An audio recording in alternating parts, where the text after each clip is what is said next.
안녕하세요. 어려운 보험을 콕 집어서 쉽게 설명해 드리는 콕집TV의 이동규라고 합니다.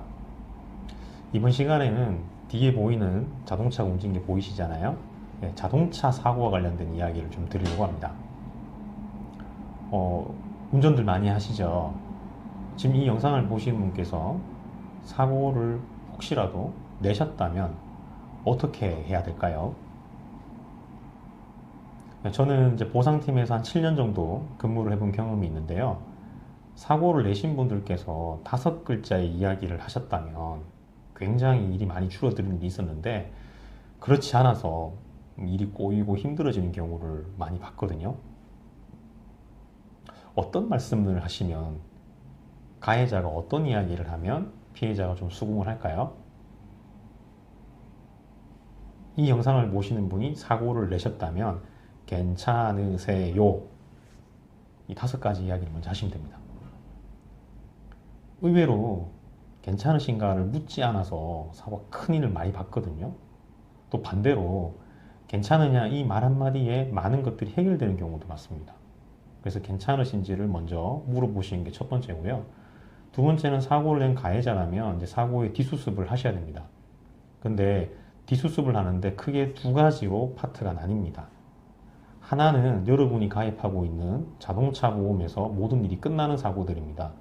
통상 일반적인 사고들이죠. 뭐 졸다가 앞에 차를 부딪히신다거나 핸드폰을 보다가 사고를 낸다거나 뭐 방향을 틀다가 잘못됐다거나 이런 경우는 보통 괜찮으세요? 라고 물어보시고 난 다음에 가입하신 자동차 보험회사를 불러서 접수하시고 처리하시면 자동차 사고 보험료 할증만 받고 일이 나머지 끝납니다. 그런데 몇몇 사고들은 자동차 보험으로 처리되는 것이 아니라 운전자 보험 액령까지 넘어가는 케이스들이 있습니다. 어떤 것들이냐면 크게 봐 4가지입니다. 하나는 사망사고입니다. 피해자가 사망했을 때 당연히 무서운 거죠. 그리고 뭔가 별도의 조치가 있을 거라고 생각이 드시죠. 두 번째는 뺑소니 사고. 사고를 내고 도망갔을 경우에, 특히 구호조치를 하지 않았을 경우에 어떤 문제가 발생할 것 같다 느낌적으로 아시죠. 세 번째는 중상해 사고. 사고가 났을 때 피해자가 크게 다친 경우입니다. 대표적으로 어떤 장애가 심하게 남는다거나 신체 일부 부위가 절단된다거나 이런 케이스 같은 경우에는 큰 문제가 발생할 수 있습니다. 이때는 형사적인 문제가 발생한다는 거고요. 마지막으로 4번째가 우리가 흔히 알고 계시는 12대 중과실입니다. 나중에 12대 중과실은 제가 한번 만들어 드릴 텐데요. 대표적인 게 신호위반. 노란불에 가는데 빨간불 밖에서 사고가 났다거나 뭐 그런 경우 있죠. 아니면 급해서 유턴을 하는 곳이 아니라 그 앞 혹은 그 뒤를 지나서 유턴을 하시다가 사고가 났어요. 이건 뭐죠?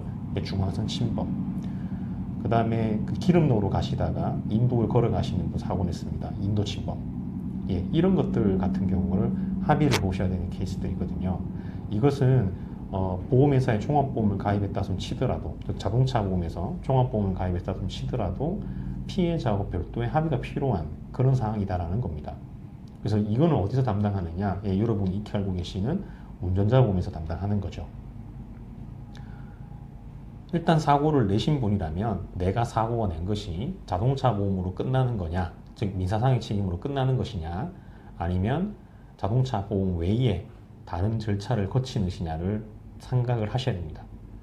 그래서 전자로 끝나신다면 사실 뭐 큰 문제가 없습니다. 그리고 피해자랑 좀 언쟁이 붙어도 큰 문제가 없을 수 있습니다만, 후자 쪽에 있는 문제시라면 좀 더 신중해지실 필요가 있습니다. 이 영상을 보시는 분이 만약에 교통사고를 내셨다면 내가 낸 사고가 자동차 보험으로 끝날 것인지 아니면 운전자 보험까지 필요하신 상황인지를 먼저 생각을 하시고 이후에 행동, 말씀을 하시면 상대방과 일을 하는데, 처리하는데 굉장히 도움이 될 거다라는 말씀을 드립니다. 이상 어려운 보험을 콕 집어서 설명해드리는 콕집TV였습니다. 제 영상의 이야기가 괜찮으시다면 좋아요, 구독, 응원 댓글, 입소문 많이 부탁드리겠습니다. 감사합니다.